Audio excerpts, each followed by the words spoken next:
Hello, beautiful, amazing, fantastic world, and you, wonderful, wonderful, beautiful individual you.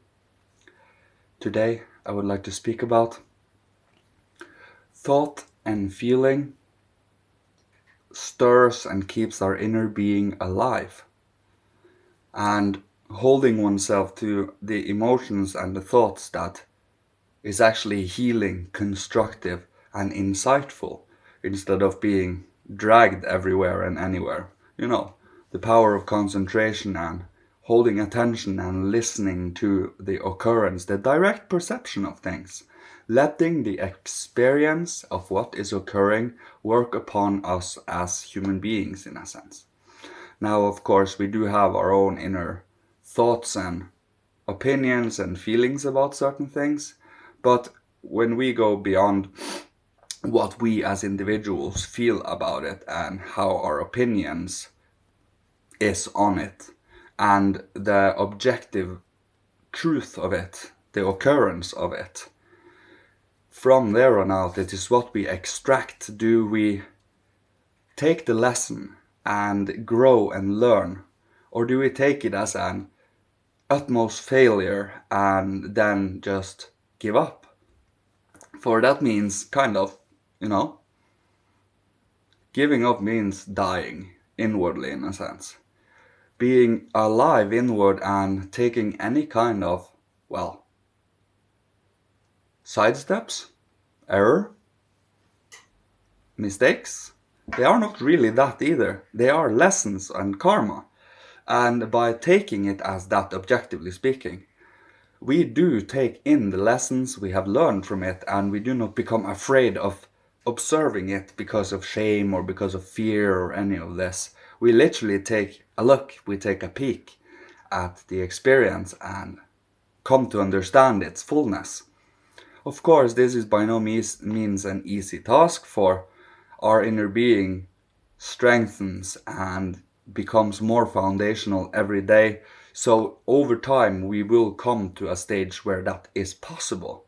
It is all about reaching the proper stages and process and to the proper progress so that certain tasks can be completed inwardly.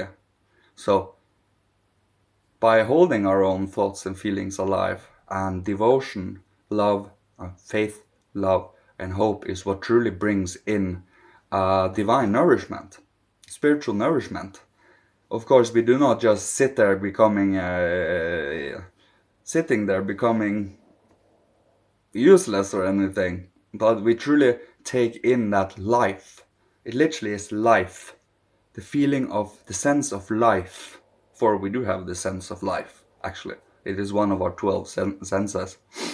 So if we are going outside of the five senses, the seeing, hearing, touch, smell, taste, we also have the sense of warmth, the sense of self, the sense of movement, the sense of thought, the sense of speech, and the sense of life. That was 6. And the sense of balance. These are, you have senses that are outwards, and you have senses that are both outwards and inwards, like heat. Heat can both be perceived outwards and inwards. That was just an example. Same with speech, really. For speech is also a sense of, well, speech often comes from the sense of thought and such, and the sense of life. But I digress. I was just here to show you that you can distinguishly see through these lenses of senses, in a sense. And by coming more and more into what is existing, and also take the fixed stars, for example, they stand for specific world thoughts and specific ways of perceiving the world from specific lenses. So if you take the idealistic, for example, that is one. I am not going to put any word or any names of the constellations on these specific. That one will have to come to for oneself. But idealism or rationalism, as a reason, that means everything reasonable, everything rational is what we have been taught and studied through books and through theory, in a sense. And if you think the world through theories and through the rational, we go by the what we understand, in a sense. And the ideal is striving towards what can be unfolded to the ideal from this moment on and so forth. We also do have mathematism. You can see the world through mathematical calculations. You can see the world from senses, from the sensational, from sensualism. You can also see it from materialism, from the purely physical, from the purely visible. You get my drift here. There are so many variations of changing our perception based on the different world thoughts and soul moods. We have 7 soul moods too, and 3 types of tones: the sun, moon, and earth tone. So the sun is theistic. That is the tone, the theistic tone, the religious tone, the spiritual, divine tone. Then you have the moon tone, which is the intuitive, the sensual, the feeling tone. You go deeper into a certain. It's a type of. Don't get me wrong, it has nothing to do with gender, but it's a type of feminine feeling, in a sense. One needs to be a little more sensitive there. And then you have the earth tone, that is, well, the. What was the word for it? Naturalistic. What can be naturally seen through what's earthly and the earthly lens, of course. Now, we all have preferences. What we have been taught and what we have been grown up with, what we have been fed and so on. Now it is up to us as individuals to free ourselves from any bias like that, from any type of shackling of our past, and then unfold our potential now to the future. That requires a little strength, that requires a little inner life movement. And our thoughts, our spiritual forces, and our feelings, our soul forces, works together in tandem here to, well, make our whole self transparent.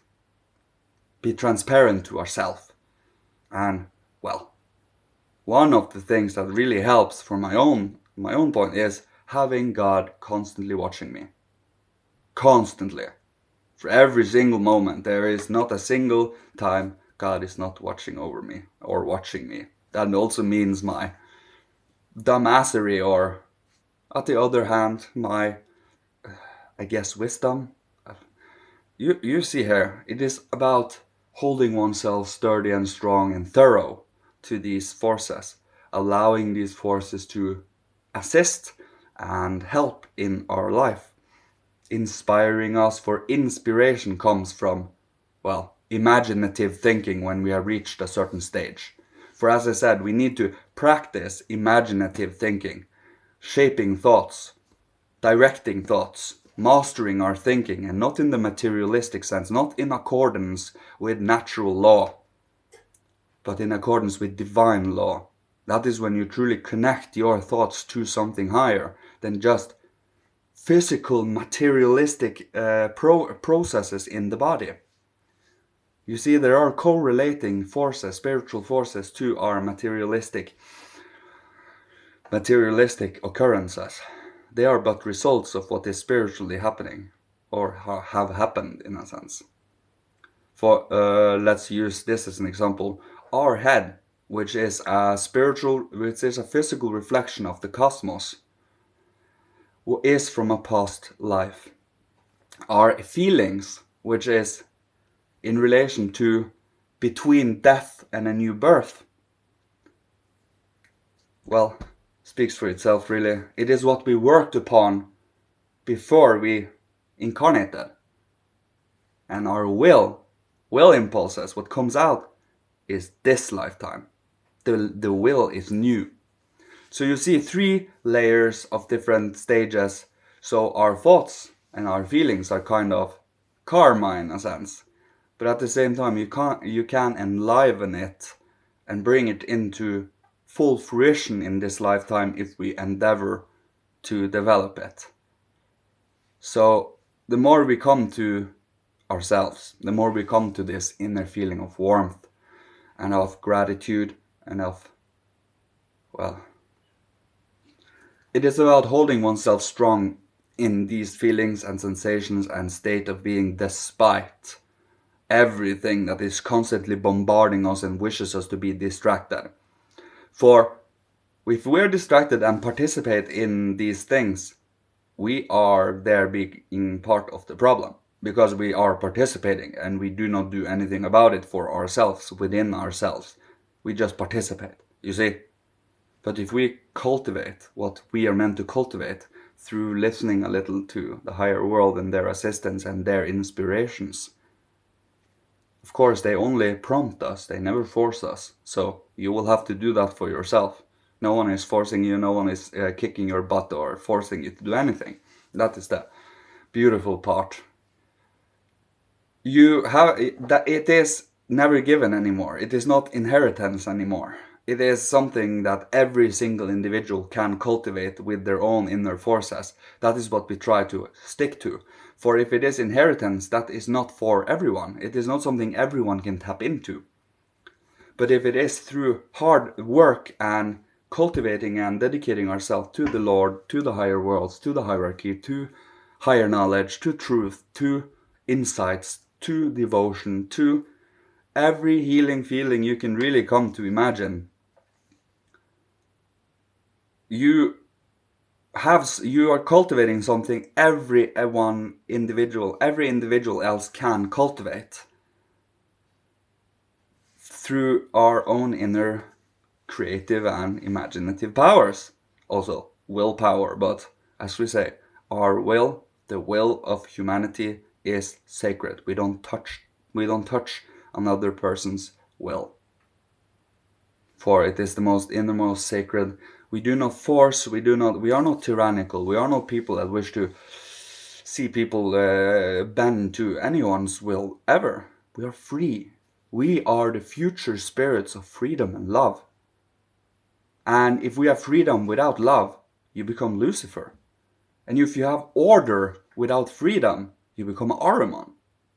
It is a funny balance there.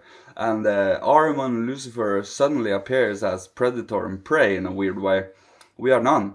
We are neither. We are a balance between order and freedom. The human being is about holding oneself to what is the balance, the fulcrum of the scale, or as little movement as possible with the pendulum swing. Remember, you're the one holding the pendulum. So you're the one holding the pendulum like this. So if it is woo, it is we that is. That is the funny part of it. It's like the same with any cosmic picture, truly. Whatever instigated anything of creation myths is the highest of the highest, the Godhead. You see, nothing can move without a will. It is impossible. It is just impossible. It is not a concept that can be understood, because it is not a reality. Reality can be understood, but it requires us to think differently, to think in a new way, a way that is alive, a way that lets these perceptions and experiences work upon us and enliven us to a certain extent. And that is what I will leave you with today. Good to come back again. It's always amazing to stimulate the inner life, you know. You do become much more enlivened, ennobled. You have a will to live, a feeling of purpose, a feeling of thank you. Thank you for this so much. I couldn't have done this without you. And I mean it. So, I thank you so much for being supportive. I pray back that you are successful in your benevolent and loving, nurturing endeavors. And I pray that you are successful in all of your strivings when it comes to inner spiritual life and goodness and morality, truth. And, well, may you be safe and sound, provided for with all that you need to survive, live and thrive, being creative and inspirational, and healing to the world. And may you be, well, protected, guided, blessed, and loved by Father, Holy Spirit, Christ Jesus, the higher hierarchy, Michael, and all the ancestors from every incarnation, and the grand initiates and masters of all. May they all watch over you. For there are a lot of spiritual beings watching over us. It is all about we finding out about it. So, thank you so much. See you, well, when the time comes, right? Love you. Goodbye.